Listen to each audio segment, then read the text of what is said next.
ako, pahinga ko na ako. Okay nga muna si Yusik Ben. Nagkakaroon dyan Yusik Ben. Mga kabayan, si Ka-Eric po ito muli. Ililinaw natin ang ating pagkilos ay mapayapa.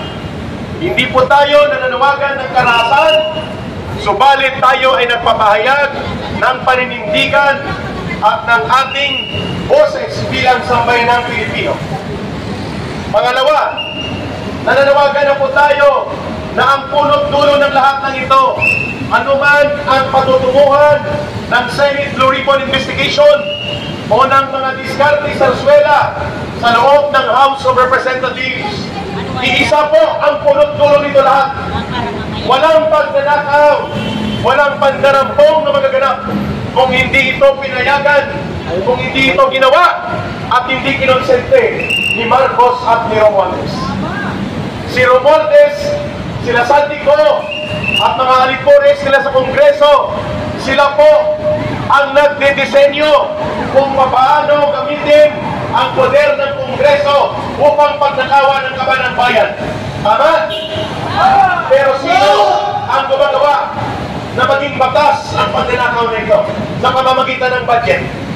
Si Marcos po ang pumipirma na maging General Appropriations Act o GAA ang budget bill. Walang pondo na mananakaw ang mga Diskaya family, ang mga korporasyon at kumpanya ni Saldico at ng mga sindikato at kriminal na contractors kung hindi nalabas ang pondo. Tama? Sino nagpapalabas ng pondo mula sa DBM? Si Marcos po. Sino ang pumipirma ng budget bill para maging batas? Si Marcos po. Sino ang diskartidor na gumagawa ng paraan para katayin, gawing sindikato, istapahin at turubuhin ang pondo mula sa Kongreso? Sila Martin Romualdez. Pero sino ang nagpapatupad sa pamamagitan ng pagpirma ng magiging ito ay General Appropriations Act? Si Marcos Jr. Correct. Sino ang nagpaparilis sa DBM upang bayaran ang mga sindikato at magnanakaw ng mga kontraktor? Si Marcos din po. At nakita natin ang DPWH ay naging daluyan at tungtungan ng pagnanakaw na ito. Pero narinig ba natin na pinagalitan, pinakasuhan at ipinakulong ni Marcos ang mga magnanakaw sa DPWH? Ibig sabihin ko, kasabwat sila.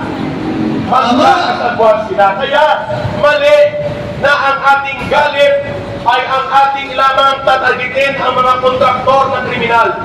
Bagamat yan ay naintindihan natin na damdamin ng mamamayan, subalit hindi pwede na hindi natin tumbukin ang pinakasentro ng problema. Ang pinakasentro ng problema, punong dulo nito, ay ang pasimuno ng diskartihan ng magpinsang Marcos at Romualdez.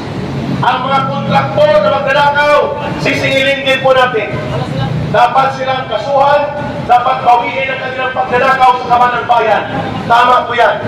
Pero hindi sa pamamagitan ng karahasan, hindi sa pamamagitan ng pananakit, kundi sa pamamagitan ng pagsasampa ng kaso. O bakit hindi inutusan ni Marcos ang mga abogado ng gobyerno na sampahan ng kaso? Sila Saldico, sila Diskaya at ang mga sindikato na kontraktor. Kung ikaw ang presidente ng Pilipinas, you have the power to give the marching orders to all the operations and machinery of the state because you are the head of the government and you are the head of the state. Bakit walang utos si Marcos sa mga abogado ng gobyerno na mag-file ng kaso at i-prosecute, ipakulong at bawiin ang mga ninakaw na mga sindikato at kriminal na contractors at mga magnanakaw at mga mandarampong ng mga kongresista? Bakit tahimik siya? Hindi pwedeng maghugas kamay si Marcos at sila Romualdez. Kailangan po ang paninindigan at pananaw ng mamamayan ay matalas, matuwid at dapat po tinutumbok natin ang pinaka-problema. There will be no plunder and there will be no monumental restoration of corruption if Marcos did not consent and did not agree na gawin ito ni Romualdez at ng asawa niya. Yan pong totoo dyan. sinisindikato ng gobyerno ang taong bayan, hindi lamang ang mga magnanakaw at sindikato ng mga contractors. Ang ganitong kalagayan ngayon, hindi natin pinapangunahan si Senator Marcoleta, pero alam natin ang mga politikong ito ay may mga limitasyon ang kanilang pwedeng gawin. Si Senator Ping Lacson, si Mayor Magalong, at si Senator Marcoleta ayaw nilang tumbukin sino ang punong-tulo rito lahat. Diba? Iniiwasan nila. At ang masama pa, ang namuno ng kurakot ng DPWH ay parang pat in the back lang, parang ganito, Brother Oliver. Okay na, si Clary Bunuan, nag-resign ka na, okay na. Magsweldo ka na, tarantado. Hindi pwede yun. Ang pananagutan kriminal ni Bunuan ay kapariwa lang din sa pananagutan kriminal ng mga district engineer at ng kaniyang mga undersecretary. Ang pananagutan kriminal ng DPWH ay kapariho lang din po sa pananagutan ng sindikato at mga kriminal na kontraktor. Bakit hindi ito tinutumbok? Bakit natin hinahayaan na hindi singilin sa Senate Blue Ribbon Committee ni Senator Marcoleta na ang punot-dulo nito lahat ay si Marcos at si Romualdez na sila ang nagdisenyo na ang sindikato na tinatawag na congressional insertions o kaya ang tinatawag na mga pork barrel na ito ang pinagmulan yan, pinayagan ni Marcos na pumasok ang mga illegal at diskarte na budget insertion ng Kongreso sapagkat ginagamit ito para bilhin ang artificial loyalty ng mga congressman para kunwari may suporta sila mula sa Kongreso. Pero kung titingnan natin ang malalim na pagsusuri, ang pumipirma ng budget para maging legal ang pagnanakaw at mamobilisa ang panderambong sa kamanang bayan, it starts all with Marcos signing the budget bill into becoming a General Appropriations Act. Therefore, the more serious criminal accountability sa pandarambong sa kabanang bayan, walang iba kundi si Ginoong Marcos mismo at ang kanyang pinsan na sindikato na ang pangalan ay Tambaluslos. Marcos resign! Marcos Romualdez resign! Marcos Romualdez resign! Marcos Romualdez resign! Marahil nagtatanong kayo kung bakit may turutot yan, maya-maya may lalabas po yan sa Imada. Pero 5:30 in the afternoon to na mamayang hapon, tuloy-tuloy na po ito. Monday, Wednesday, and Friday, ilulunsad na natin ngayong umagang ito.